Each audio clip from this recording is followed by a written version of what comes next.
Rahim welcome to सरकारी job गुरु। दोस्तों, virtual university के इंग्लिश के मोस्ट रिपीटेड एमसीक्यूज़ जो कि आज वाले टेस्टों में भी पूछे गए हैं और जो है वो प्रीवियस जो टेस्ट हैं उसमें भी पूछे गए हैं। आज कांस्टेबल का टेस्ट हुआ है तो उसके लिए भी ये इंग्लिश के एमसीक्यूज़ इंतहाई अहम हैं और बाकी stenotypist, sub inspector assistant, UDC, LDC और कांस्टेबल के लिए ये इंतहाई अहम है। तो इससे पहले भी सेट हमने एक डिस्कस किया है, ये दूसरा सेट है। इसमें भी 20 क्वेश्चन होंगे, 18 क्वेश्चन आते हैं टेस्ट में। Read the passage and answers questions 1 to 5। 18 question मैंने इंग्लिश के बोले हैं सिर्फ। Pakistan is one of the countries most vulnerable to climate change. ये जो एलडीसी का मैंने पिछला पेपर करवाया उसमें भी यही पैसेज मैंने ऐड किया था, इसमें भी यही ऐड किया है। although its contribution to global greenhouse gas emission is relatively small, it's frequently experiences floods, heat waves, droughts, and glacial melting. Experts believe that better planning, public awareness, and sustainable development can reduce the impact of these disasters. Every citizen has a role in protecting the environment by conserving water, planting trees, and reducing pollution. कह रहा है कि पाकिस्तान जो है वो climate change या माहौलियाती तब्दीलियों से बहुत ज़्यादा इसके ऊपर असर पड़ रहा है। पाकिस्तान इतनी ग्रीन हाउस गैस निकालता नहीं है, यानी कार्बन डाइऑक्साइड की इतनी ज़्यादा इमिशन पाकिस्तान में नहीं है, लेकिन इसका असरात इसके बहुत ज़्यादा हैं पाकिस्तान के ऊपर। पाकिस्तान में और पूरी दुनिया में इसकी वजह से जो है वो बार बार कभी फ्लड आ जाते हैं और कभी खुश्कसाली हो जाती है, कभी हीट वेव्स आ जाती हैं। जिस तरह से अभी यूरोप में आपने देखा होगा कि गर्मी जो है वो कितनी ज़्यादा हो रही है, इससे लोगों की डेथ भी हो रही है, खुश्कसाली हो रही है और जो है ना ग्लेशियल मेल्टिंग, बर्फ़ जो है ना बहुत ज़्यादा पिघल रही है।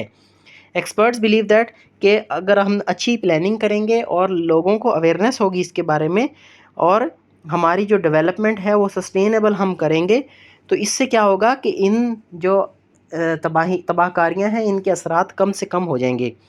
हर सिटीज़न को जो है, हर शहरी को अपना रोल अदा करना चाहिए ताकि वो माहौल को बचा सकें। इससे क्या है, किस तरीके से हम पानी को महफूज करें और दरख्त लगाएं और आलूदगी कम करें, पॉल्यूशन कम करें, यानी जो है वो धुआं जो है वो जितना मिनिमम हो सके उतना करें। मिसाल के तौर पर हर बंदा अपनी बाइक या कार लेके भी घूम रहा है, तो उससे अच्छा ये है कि गवर्नमेंट पब्लिक ट्रांसपोर्ट गवर्नमेंट चलाती है और ज़्यादा इसको बेहतर बनाए, तो लोग एक बस में जो है वो 100 लोग सफ़र कर सकते हैं और एक कार में सिर्फ एक बंदा जा रहा है अपने ऑफिस। तो ये देखें ना कितनी ज़्यादा पॉल्यूशन फैल रही है। तो according to passage, Pakistan contributes highest greenhouse gas emission, moderate share of greenhouse gas emission, relatively small share of greenhouse gas emission। तो पाकिस्तान जो है वो बहुत कम शेयर है पाकिस्तान का ग्रीन हाउस गैस इमिशन में, तो बहुत कम शेयर है पाकिस्तान का ग्रीन हाउस गैस इमिशन में, लेकिन इसके ऊपर असरात बहुत ज़्यादा है। Which is not mentioned in the passage as an effect of climate change. Climate change की वजह से फ्लड्स भी आते हैं, हीट वेव भी आती हैं, ड्राउट भी आते हैं। ड्राउट बोलते हैं खुश्कसाली को। ये तीनों चीज़ें इस पैसेज में बताई गई हैं। अर्थक्वेक इसका कोई जो है वो इसकी वजह से नहीं होता, क्लाइमेट चेंज की वजह से, तो अर्थक्वेक सही ऑप्शन है और ना ही इसका जिक्र है। According to passage, disaster can be reduced through. इस पैसेज के मुताबिक ये जो आफात हैं, कुदरती आफात हैं, इनको किस तरह से कम किया जा सकता है। हम अच्छी प्लानिंग करें और जो सस्टेनेबल डेवलपमेंट करें, ऐसे डेवलप करें जिसके असरात हमारे मुल्क के लिए अच्छे हों। ठीक है,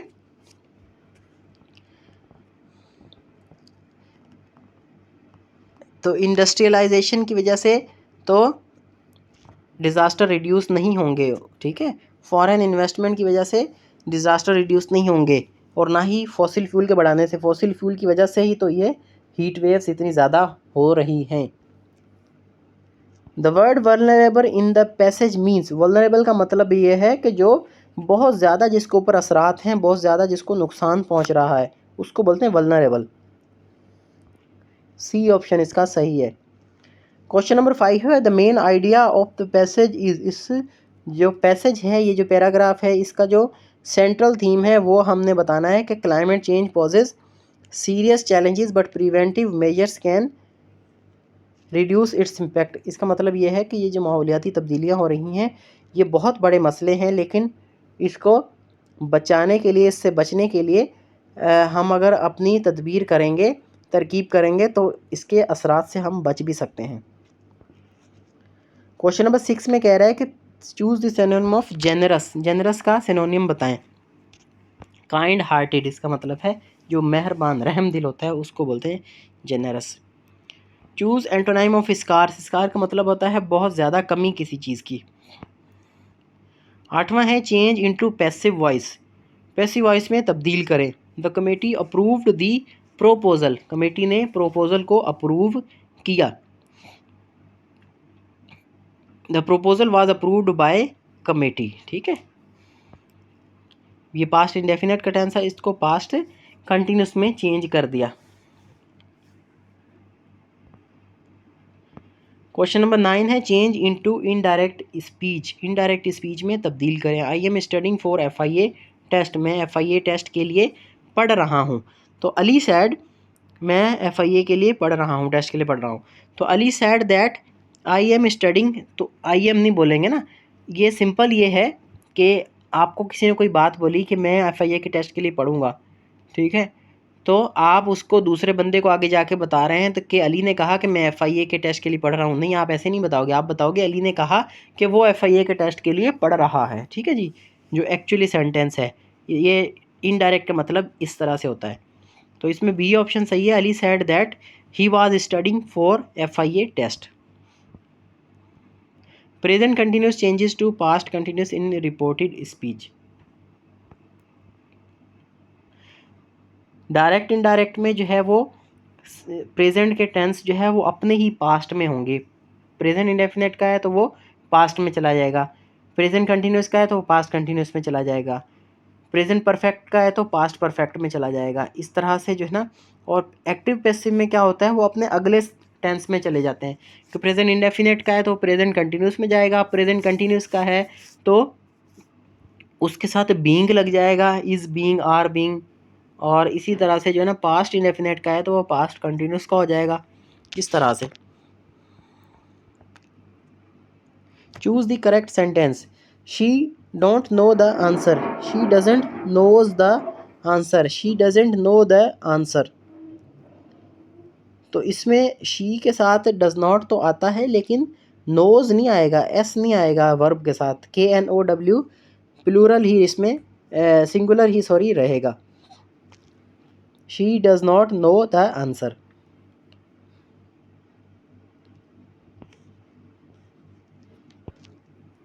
fill in the blanks. Neither the teacher nor the student were present. ठीक है जी, ना ही टीचर ना ही स्टूडेंट्स वर प्रेजेंट, क्योंकि जो क्लोजेस्ट है वर्ब के वो प्लूरल है, स्टूडेंट्स ज़्यादा हैं। ठीक है, नीदर नॉर में अगर दोनों सिंगुलर हों तो फिर तो सिंगुलर ही आएगा। अगर जो हेल्पिंग वर्ब लग रहा है उसके साथ अगर ऐसे होता नीदर स्टूडेंट्स नॉर टीचर, ठीक है, तो टीचर के साथ वाज आ जाता, ठीक है, सिंगुलर आ जाता। लेकिन इसमें स्टूडेंट्स बाद में है, स्टूडेंट्स के बाद वर्ब लग रहा है तो स्टूडेंट्स प्लूरल हैं, ज़्यादा हैं, इसलिए यहाँ पर वर्ब जो है वो प्लूरल लगाएंगे, वर लगाएंगे। बाकी ईच, एवरी, ईदर, ठीक है, ईदर और में तो इसमें क्या है, सिंगुलर ही लगते हैं।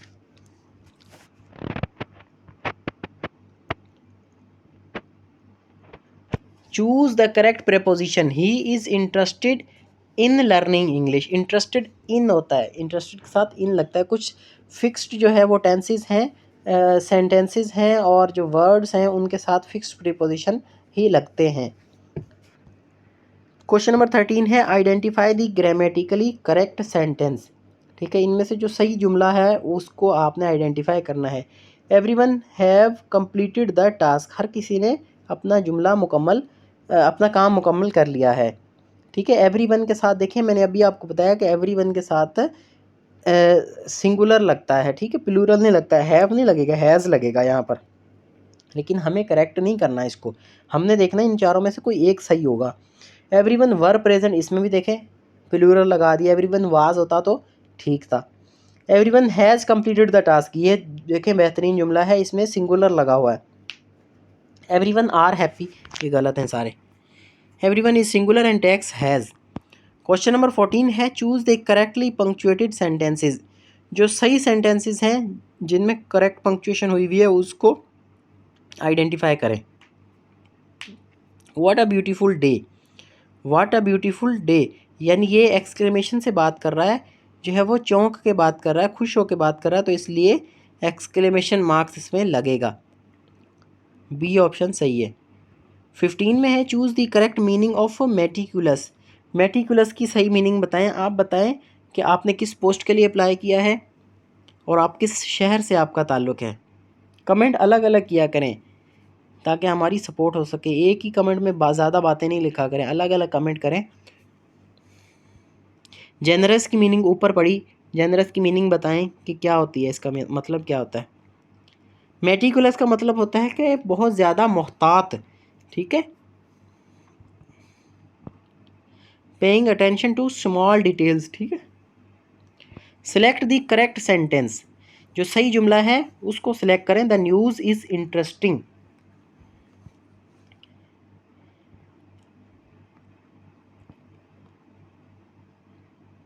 अच्छा, न्यूज़ जो है वो सिंगुलर है, इसलिए इसके साथ सिंगुलर वर्ब ही लगेगा। न्यूज़ प्लूरल नहीं है, सिंगुलर वर्ब है, सिंगुलर नाउन है। क्वेश्चन नंबर 17 है choose the correctly structured sentence. तो ये हार्डली, हैड, हार्डली के साथ उसी वक्त हैड आएगा, ठीक है। तो had I reach the station when the train arrived, ये पास्ट परफेक्ट का जुमला है जिसमें एक परफेक्ट में होता है और एक इंडेफिनेट में होता है। पास्ट इंडेफिनेट में, बाद वाला पास्ट इंडेफिनेट में, व्हेन द ट्रेन अराइव्ड ये पास्ट इंडेफिनेट का है, और पहला वाला hardly had I reached the station. ऐसे नहीं कि आप हार्डली के बाद आई लगाएं उसके बाद हैड लगाएं, नहीं। क्वेश्चन नंबर 18 है fill in the blanks. He succeeded through his hard work, यानी वो अपने मेहनत के ज़रिए से पास हुआ। Choose the correctly written sentence, जो सही लिखा हुआ जुमला है वो सिलेक्ट करें। तो सेकंड वाला जो बी ऑप्शन है, one of the boys has finished the assignment, के वन ऑफ द बॉयज़ में से किसी एक ने या एक बॉय ने ये काम कर लिया। अभी बॉयज़ के साथ हैज़ लगा है या हैव लगना है, ये मुझे आप बताएंगे कि हैज़ सही है यहाँ पर या हैव लगना चाहिए, क्योंकि बॉयज़ तो ज़्यादा हैं। या आप बताएंगे इसका आंसर, कमेंट में लिखें। Choose the sentence with the correct article. Article बोलते हैं, डेफिनेट और इनडेफिनेट आर्टिकल्स होते हैं ए, एन और द, ठीक है। तो यहाँ पर आप लगाएंगे क्या, he is a honest man, ठीक है। ए, ई, आई, ओ, यू वॉवेल्स के साथ एन लगता है, और जो है वो उसके अलावा जो कॉन्सोनेंट हैं उनके साथ ए लगता है।